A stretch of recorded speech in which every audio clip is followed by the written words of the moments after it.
Here's 5 things online Warhammer communities probably need to hear to get a little bit of a reality check. Oh boy, I bet this is going to be fun. Hi, my name's Bando, this is Brexit Bando, and I've been sent this video several times now. Lots of people on the Discord have asked me to take a look at this, because over on Bando's place, and on the Outer Circles Discord, and several other places that I inhabit, like a horrible festering little creature that I am, is a mantra of old good, new bad. And it is a firm belief that many people have that that a lot of the models that Games Workshop are putting out now, newer models specifically, are not as good quality as they were back in the day. Now, this is obviously a subjective subject. People will have their own opinions, but there are certainly different ways we can look at this.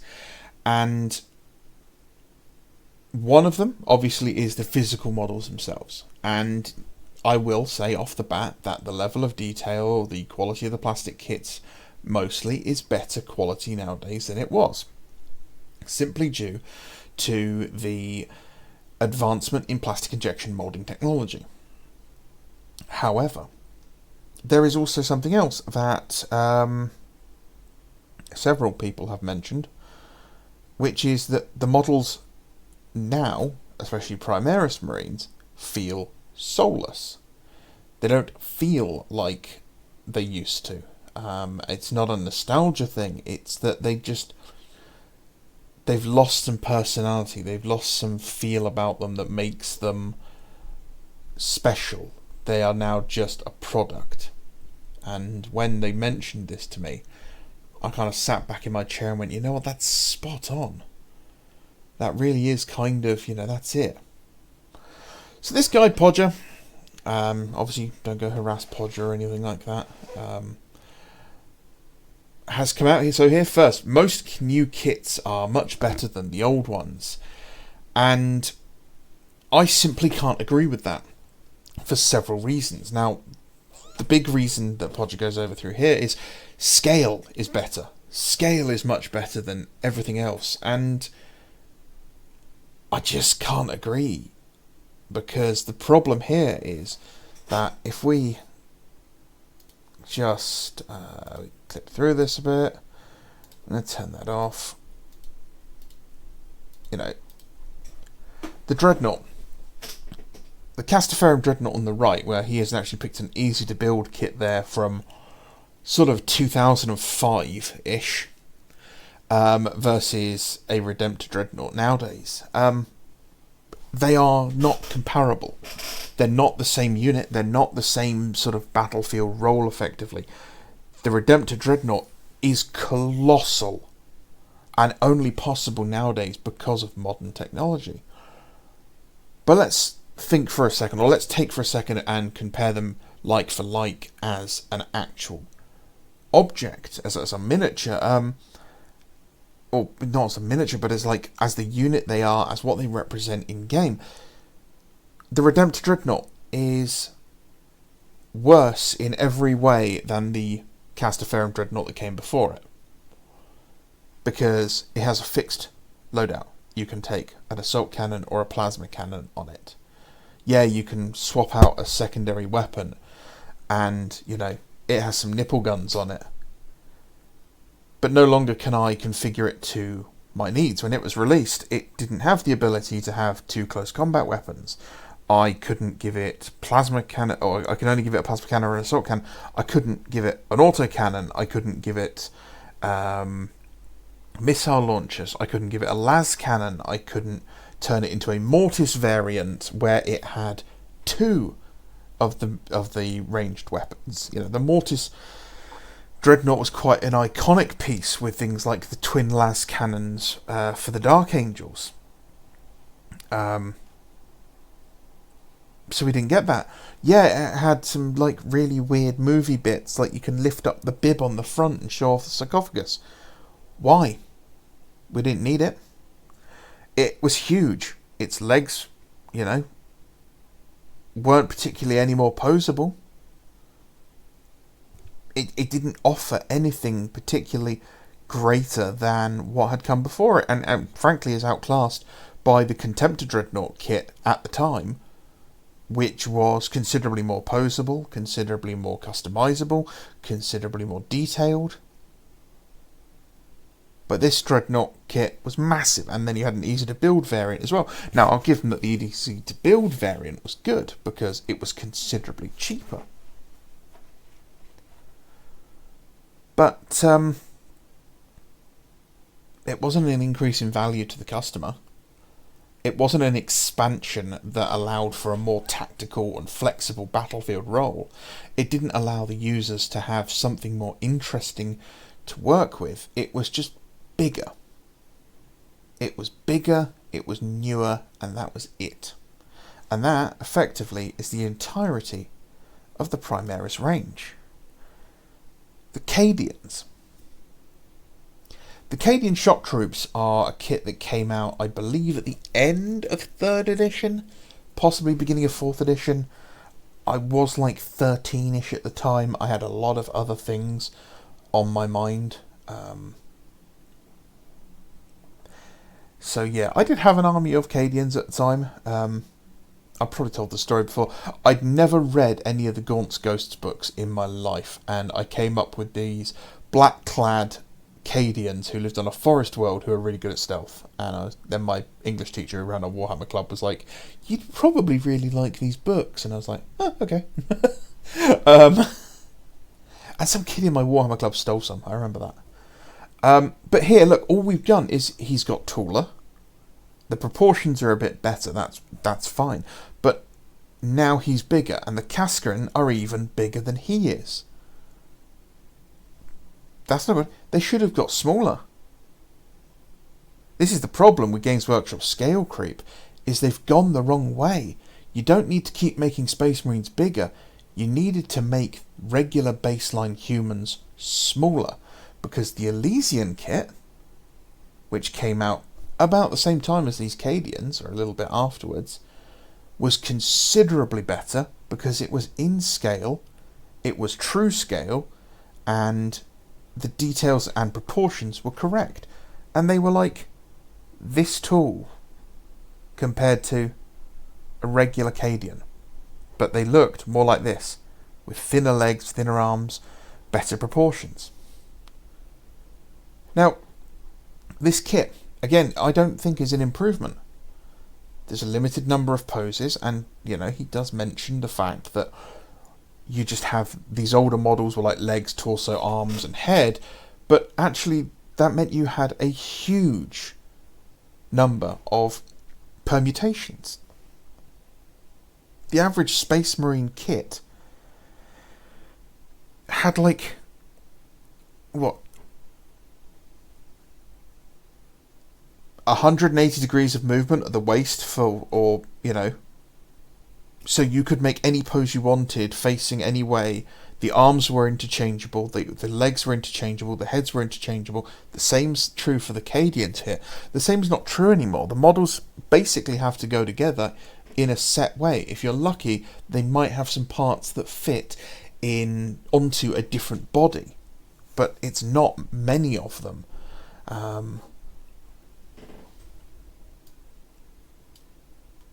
The Terminators. The Terminators have...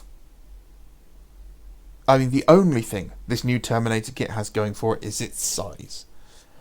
This new Terminator kit does not have the close combat weapons it needs. It does not have any extra options for the power fists. You know, you don't get lightning claws, you don't get thunder hammers and storm shields, you don't get power weapons for everyone.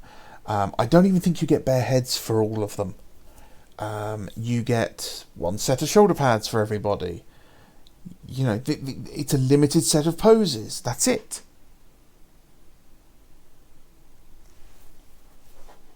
But they're bigger. Okay, you've shown the clear progression of some models. Now, including this guy in the middle is a little bit cheeky because that's a Forge World model and was not in the main line for Games Workshop. Now, yes, a lot of the Eldar range has lasted 20 odd years. So your constant rhetoric of nobody wants these models, nobody wants these old models, they've survived for 20 years without being replaced, which means people were probably still buying them. And when they were replaced, it's with the aesthetics of the ones that came before it. Abaddon, again, nearly a 20-year-old model, became a massive problem. And this is another issue that, just because the model is bigger doesn't make it better. Abaddon is now a colossal dreadnought-sized model with loads of spiky bits all over it that is a giant pain in the backside to transport. As a gaming piece, models like Abaddon, the new Fulgrim from Forge World, the Be'lakor, all of these massive models that are being made, they're just more and more difficult to transport as gaming pieces. The chances that you knock them over and you break some tiny, thin, spindly bit that they've decided that they can now finally produce in plastic, it happens. I mean, tell me you've never broken a model. Now, as a display piece, Abaddon here looks fantastic. I'll agree. But there is a happy medium we could have gone to between these two. And, bigger models does not mean better models. The Deathwing Knights here. Podger here says that the Deathwing kit on the left is massively inferior to the one on the right. Really? The one on the left has 2 sets of torso for every single Marine.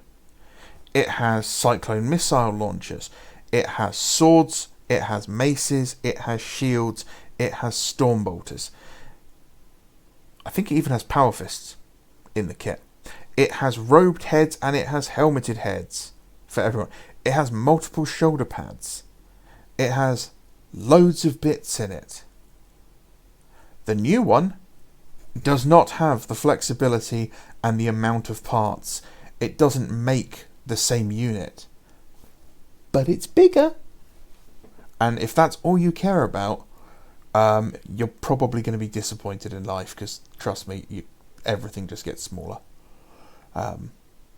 Shrinkflation sucks.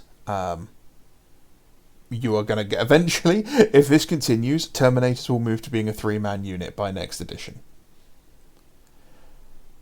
But this is not a better unit simply because of the size. The sculpting quality is not particularly that much better. I want to get loads of Deathwing Terminators. I'm going to be stuck with effectively the same poses on them. These guys, I'm probably going to be able to get a fair bit more sort of mileage out of them. How do I know this? Well, because I've got an army of 50 Terminators, so I've worked with a lot of these older Terminators. And the Deathwing kit is probably the best one of them all, because it's the only one that comes with this hand removable, which means it's nice and easy to fit Volkite weapons to. You say that you would never have bought this kit, and one of the other things that is said during this video is that these models are unwanted. People just moan on the internet about it when they change, but they clearly never want them. You talk about the Sternguard kit. Let's find that. Where is the... okay. Part 2, a lot of old Warhammer models are very poor by today's standard. You pick a model that came out in the early 90s, late 80s. You've missed an entire generation of Tyranids there. There was a whole range that were metal you could have picked out. Also, I had these models. The detail on them was insane when you actually got up close.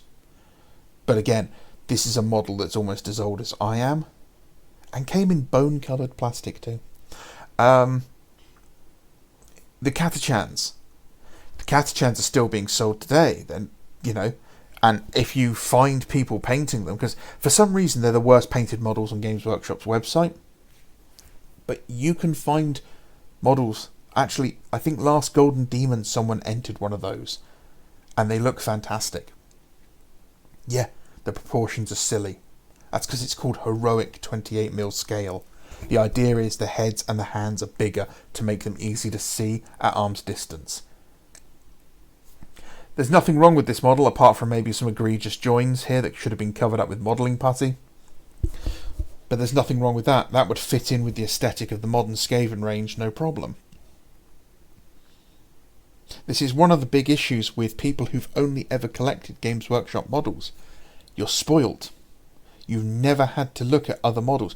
You've never had to deal with metal models made by people like North Star or Artisan. You've never had to work with plastic models from people like Toy Soldier or Warlord Games. You've never seen the competition, so you think that that's the only way models can be.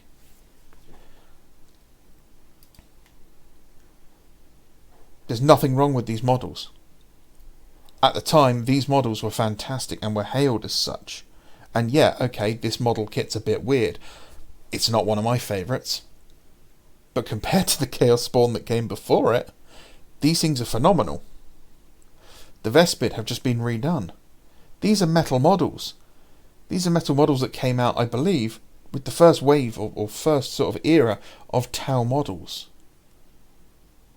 These are hand sculpted, not CAD sculpted. If you make a mistake, you don't just Control Z to undo it.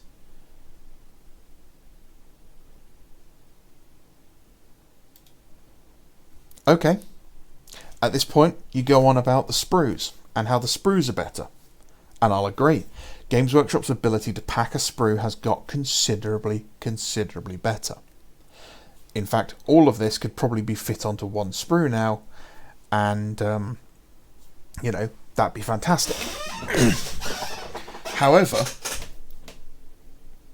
what Games Workshop has also done is cut their models in a fashion to make it harder to work with. They've done this on purpose. They don't want competition from third parties, obviously. So whereas we used to have 5 legs and then 5 torsos with front and backs there, now we have legs that are cut into multiple parts because Primaris Marines have all their shins removed. Is it for casting reasons? No, it's just to make them pump up the count part a lot of the time. The torsos are usually built onto the legs already, so I can't pick them and change them. Do I want to take these Mark 6 legs and put this Mark 5 torso on there? I can do that with my old Marines. But maybe I want to use the Mark 7 torso next to it.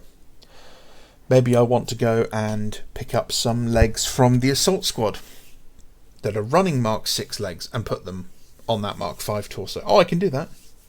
In fact, if I can source enough of them, I can make an entire tactical squad that's running that looks really cool, because I can have one tactical squad that's giving covering fire and another tactical squad that's moving. Hey, I could even throw in some kneeling legs from the Devastator kit and have them, one guy, kneeling down behind cover, firing his bolter. Not anymore, I can't. No, I get the same 5 torsos from Games Workshop. I get the same 5 torsos and legs, the same poses. In fact, I get the same of them in a box over and over again, because I collect the Heresy. And my Mark 6 Marines are the same 5 poses in a box of 20. No variation, nothing. It's down to me, my modelling saw, and just my sheer will to not let repetition bore me to death that keeps me going. So yeah, their new sprues are certainly packed with far more stuff. But do we need removable magazines on bolters? Do we need, the legs to be like this? Do I need the top of a torso to be separate? Why is the arse separate from the legs?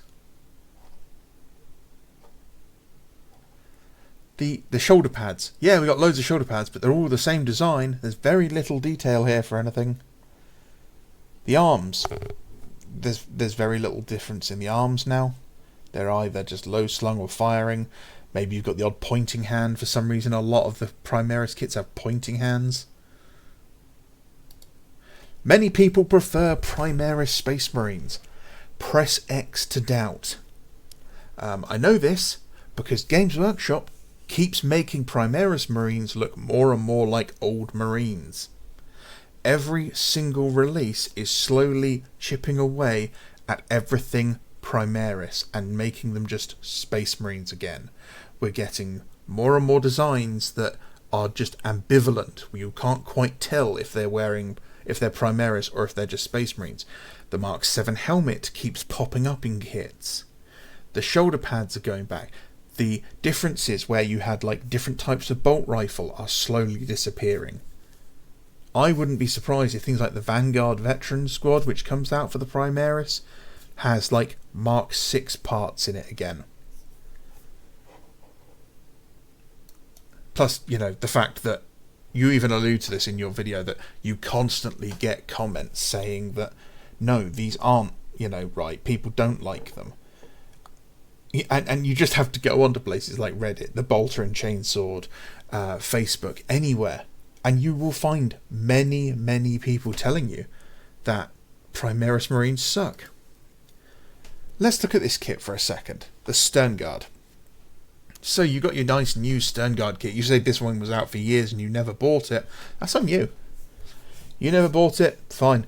Then you bought the new one the moment it came out. Good for you. That one on the left came out when the original Space Marine game came out. In fact, the top left guy is supposed to be Titus. This kit came with combi bolters, pistols, heavy flamer, heavy bolter, melter gun, plasma gun, graviton gun. It came with loads of helmets. It came with loads of shoulder pads, all sorts of different parts. If you look at the Vanguard Veteran set, that had all the weapons for pistol close combat weapon and twin lightning claws for everyone as well. It came with jump packs and regular backpacks. You're going to honestly tell me with a straight face that the Primaris equivalent is going to do the same? Of course it won't. We even go on the top right, you can see, has a Mark 7 helmet. Because they know the aesthetics of the old Space Marines are considerably more appealing to people. Mark 10 is just too boring. That's why everything keeps changing. They went, Space Marines have got too busy. Space Marines have got too ornate, too busy, and it's too difficult for people to paint. So they reset it and they made them bland again, and people hated it. And they started kit bashing them and adding more and more detail back into them. And every release keeps adding more and more detail back into them because they know that's what people want. Okay, this is a badly posed model that's painted in the heavy metal style.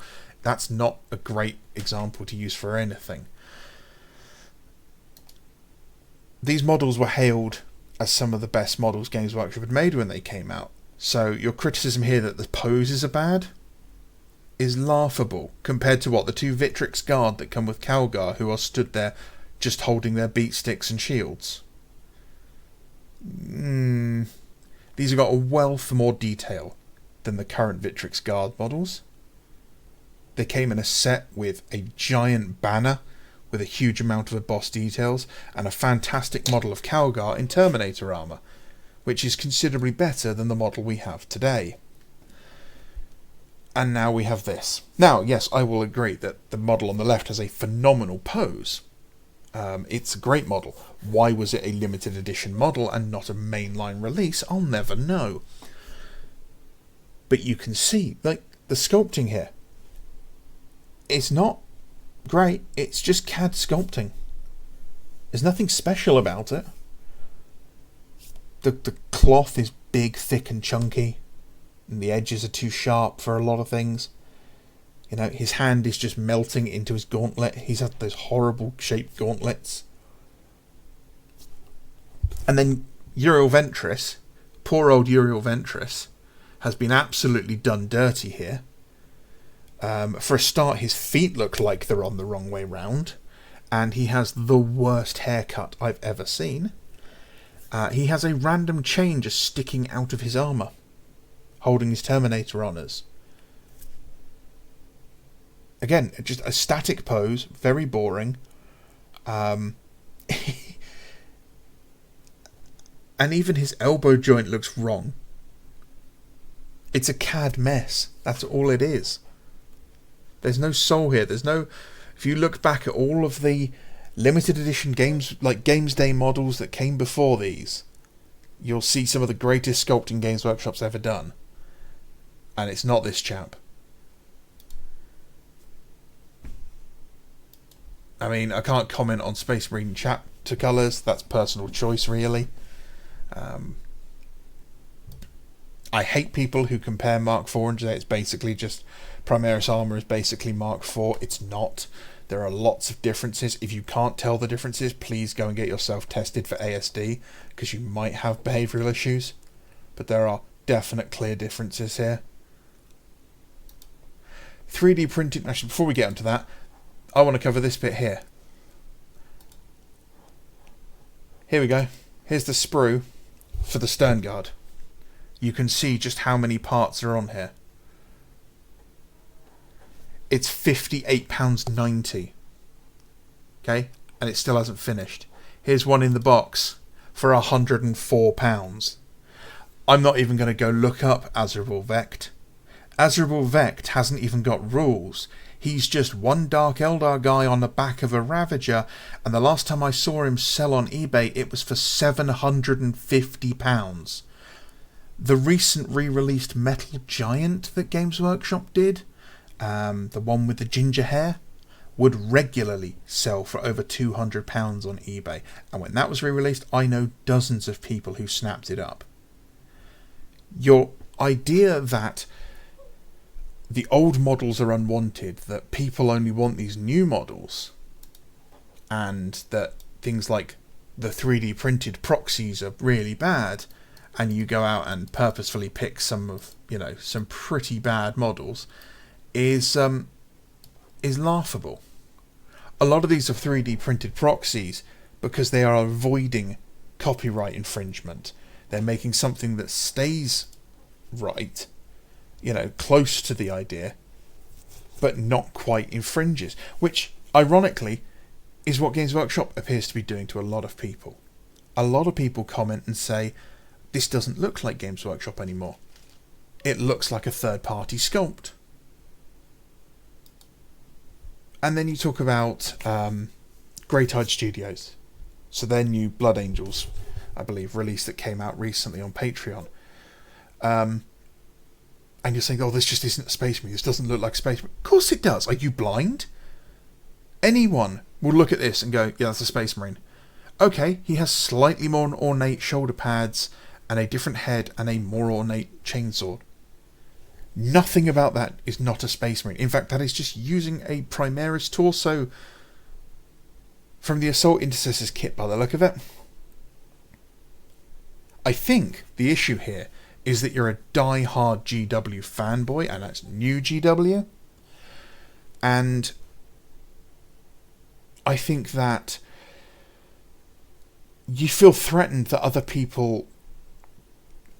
They criticise Games Workshop, and to you who've invested probably a lot of money and time into the hobby, feel that that's an attack against you as well. I can tell you that, yeah, we can find 3D prints like this, and, some pretty bad ones. I can also look at people like Red Warden Miniatures, DMS, Wilf, close that, Wilf, all the other 3D print manufacturers out there making phenomenal models. Let me find a picture for you. Where did I hide this one? Did I put it in the 30k folder? Maybe. Well, for a start, let's look at this one. Let's look at this one. There we go. Look at that. Look at this horrible 3D print. These 3D print lines along here and the striations you can see all around the face and up here. Yeah, horrible 3D printed model. That's an official Games Workshop model. So,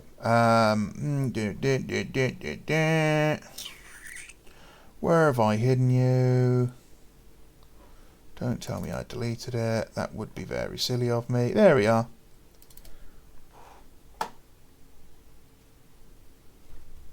It's a 3D printed backpack. That's identical to the previous Chaos Space Marine kit.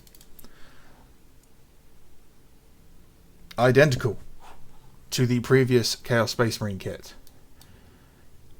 This quality is not subpar, it's not laughable, it's not terrible. It doesn't look at it and go, oh, this isn't a Space Marine, this isn't the aesthetic, this is spot on. And the best part is that these images are taken from a post that is years old. This is made on a printer that's maybe 2 or 3 generations behind itself. We are now getting to a point where PLA printers, plastic printers, are getting to near this quality. So you may not want to get into 3D printing, and that's absolutely your prerogative.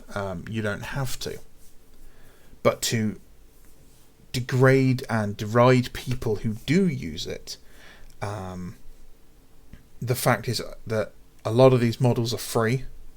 A lot of very good quality models are free or cheap and can be found very easily. And yes, some models are expensive. You know, sometimes, yeah, you'll pay 35 quid for a set of Space Marines. The difference is that your 35 quid set of Space Marines from GW is used once. The £35 file can be printed over and over and over and over for literal pennies. You can invert every item. So if you've got a guy who's got an arm with a weapon in it you really like, but oh man, I wish he was pointing it to the left, one button click and he is. Oh, I really like this helmet, but I wish the optic was on the other side. One button push, flips round. That simple. Man, I wish my Space Marines were bigger. Okay, control and then scroll my mouse wheel up a couple of times and now they're 15% bigger. That's why I've got a bunch of Phoenix Terminators that are the same size as those Primaris Terminators. And they're identical to Games Workshop's. No, I don't think I've got a picture of them. Oh well. So yeah.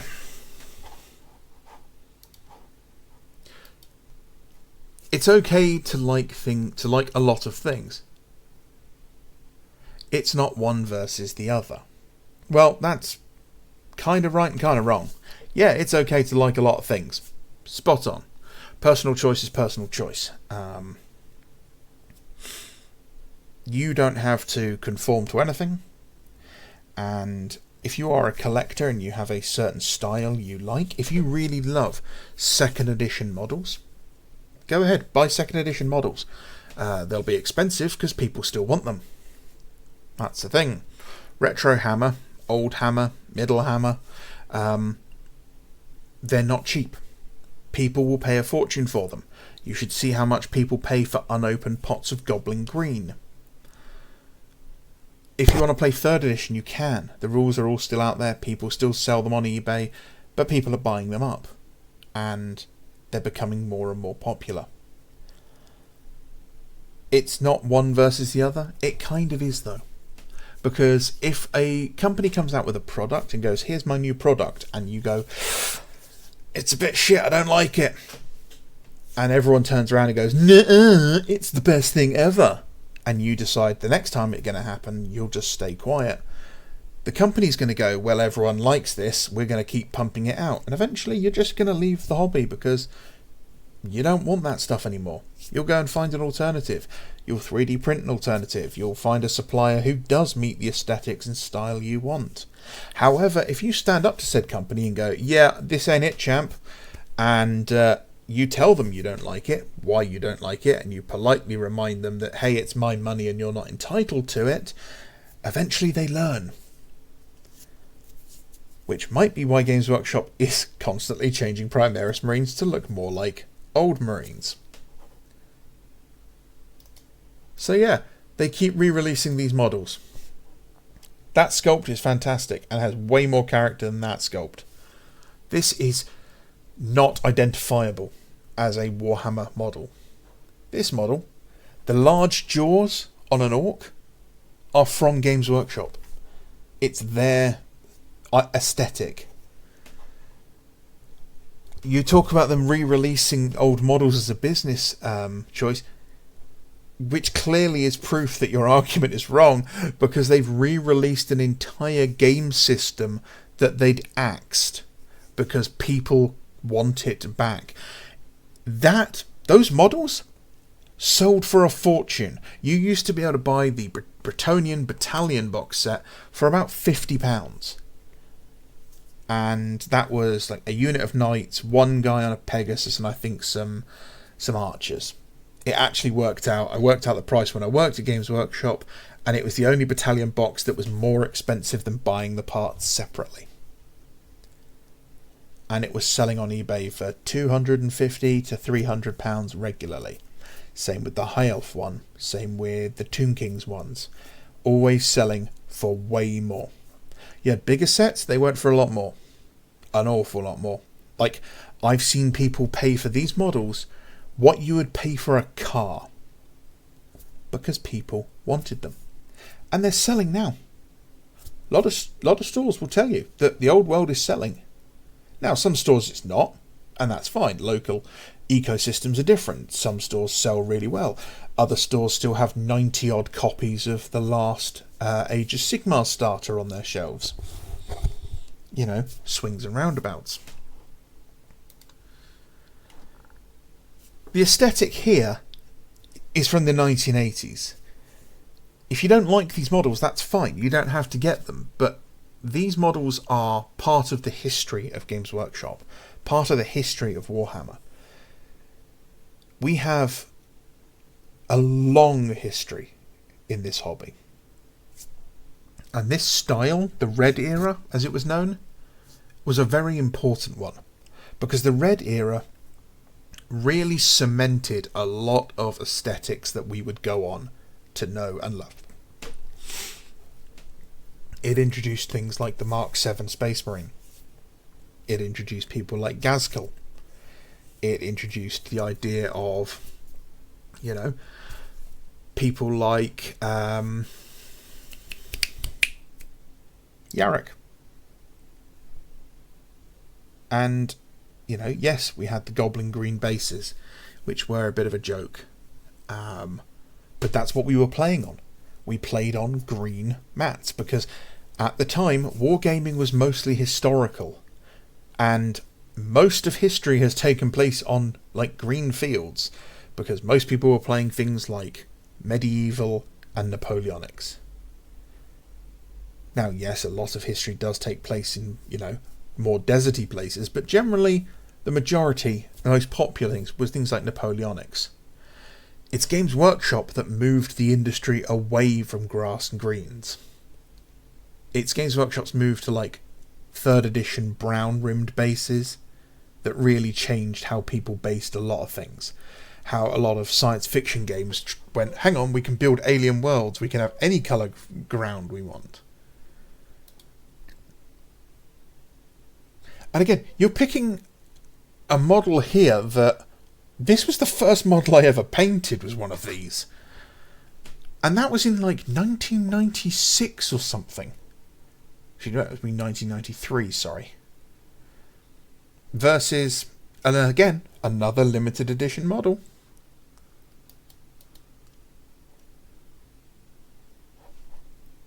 And here we have a, you know, a great looking army. But again, this would have been the whole army during, like, 3rd edition, 2nd and 3rd edition. This would have been your entire army. There would have been nothing else but this. So no worry about repetition. No need to worry about models looking the same. But we play much bigger games now. You could double the amount of models.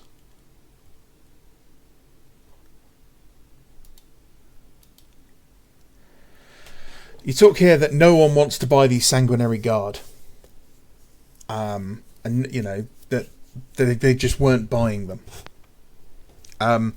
Those jump packs were selling on eBay for £6 a pop before the new ones were announced.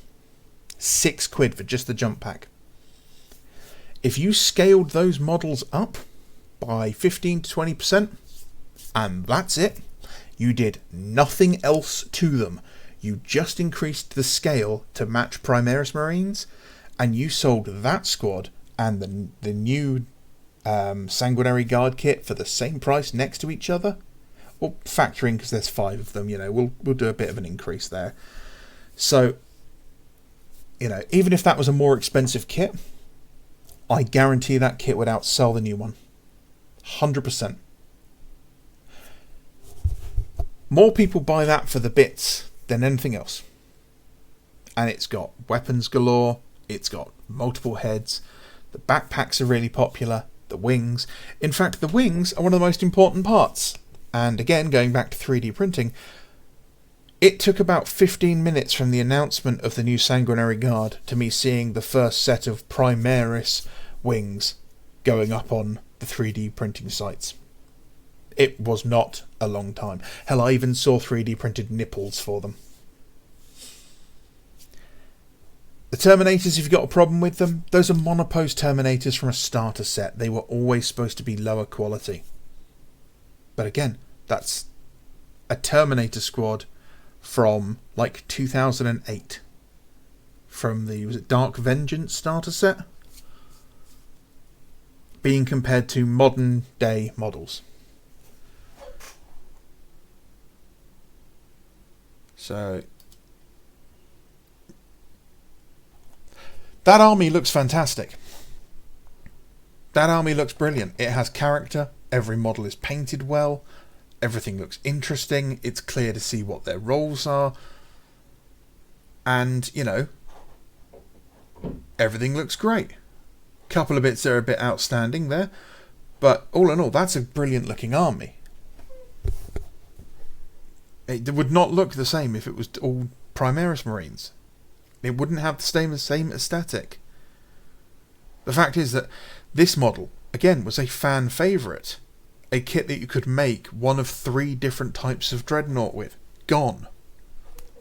Not replaced, just gone. Wiped away.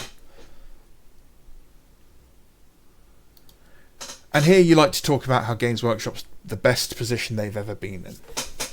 Games Workshop is riding on Cloud 9, or more accurately, they are on the bulging side of Mount St. Helens. You see here that, yes, it started to get better. Because they got a new guy in charge and he started doing some really good things. Then COVID hit and suddenly their market exploded. People underestimate just how many people got into the hobby during COVID. And you can see exactly when lockdown ended on that chart as well. But yeah, it's doing pretty well, but it keeps dipping. And it's going to drop. It's going to drop hard. And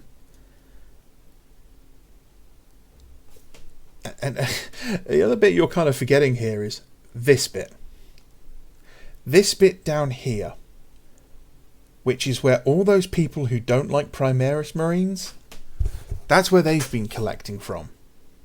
That's where we've all been sat, where we were loyal to the company, where the aesthetic was built up, where it went from being a small, almost bedroom studio, a tiny single, building, into a small business, into what is now effectively one of the most recognisable UK brands. This era, around here, company was nearly going under. Really close to going under. But yeah, they kept going. And another thing you mention in here is how things like Primaris Marines are the best selling models they've got. They're not. The Tactical Squad is actually the highest selling kit Games Workshop has. They've said that repeatedly themselves. The humble Mark 7 Tactical Squad. Also, the Horus Heresy is kicking the ever-living crap out of the Primaris Marines. So in conclusion, And this wasn't meant as a personal attack, so I do apologise if it's come across as that. Old good, new bad, splish splash, your opinion is trash. My name is Bando. This is Breakfast with Bando. Peace.